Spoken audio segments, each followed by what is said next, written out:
ایک ایسا دور جہاں سب کچھ بکتا تھا لیکن پانی، جی ہاں، پانی بھی غریبوں کے لیے ایک بڑی دولت بن گیا تھا۔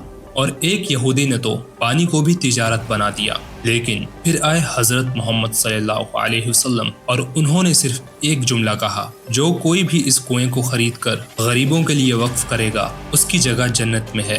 تو سوال یہ ہے، کیا آج کا زمانہ اسی یہودی کی سوچ پر چل رہا ہے؟ کیا ہم پانی پہ بزنس کرنے والوں کے غلام بن چکے ہیں؟ اور سب سے بڑی بات، کیا ہم مسلمان بھی پانی کو بیچنے والے بن گئے ہیں؟ تو ہمارے ساتھ چلیے آج ہم اس کہانی کو سمجھنے کی کوشش کرتے ہیں۔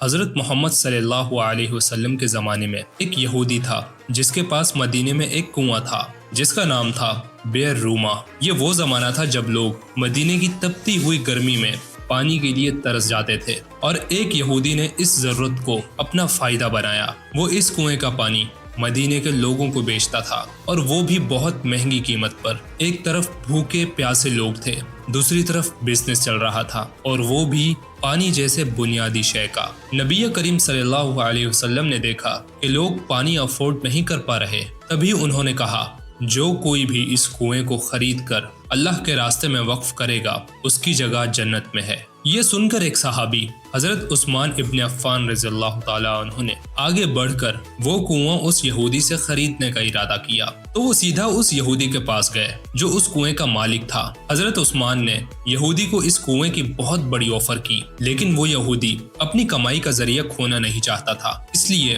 اس نے کنواں بیچنے سے انکار کر دیا۔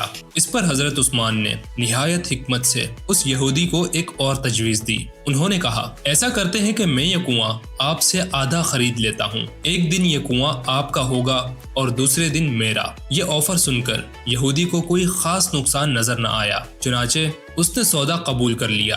لیکن اسے اندازہ نہیں تھا کہ اس فیصلے سے وہ کتنا بڑا نقصان اٹھانے جا رہا ہے، کیونکہ جس دن کنواں حضرت عثمان کی ملکیت میں ہوتا وہ اسے فی سبیل اللہ مدینہ کے سب لوگوں کے لیے مفت وقف کر دیتے۔ نتیجہ یہ ہوتا کہ اگلے دن جب کنواں یہودی کے قبضے میں آتا تو کوئی بھی اس سے پانی خریدنے نہیں آتا، کیونکہ سب لوگ ایک دن پہلے ہی اپنی ضرورت کا پانی بھر چکے ہوتے۔ جب یہ سلسلہ کچھ دن چلا تو یہودی کو اپنی غلطی کا شدت سے احساس ہوا۔ اسے اندازہ ہوا کہ اس کا پروفٹ ختم ہو چکا ہے، بلکہ اب یہ کاروبار خسارے میں جا چکا ہے۔ بالآخر اس نے پورا کنواں حضرت عثمان بن عفان کو مکمل طور پر بیچ دیا، اور یوں بئر روما مدینے کے تمام لوگوں کے لیے ہمیشہ کے لیے وقف ہو گیا، اور حضرت عثمان کے لیے جنت کی ضمانت بن گیا۔ یہ تھی اسلام کی روح۔ ضرورت کو تجارت نہیں بنایا گیا، بلکہ ضرورت کو خدمت بنایا گیا۔ اب ذرا نظر ڈالیں آج کے زمانے پر، پانی جو ایک بنیادی انسانی حق تھا،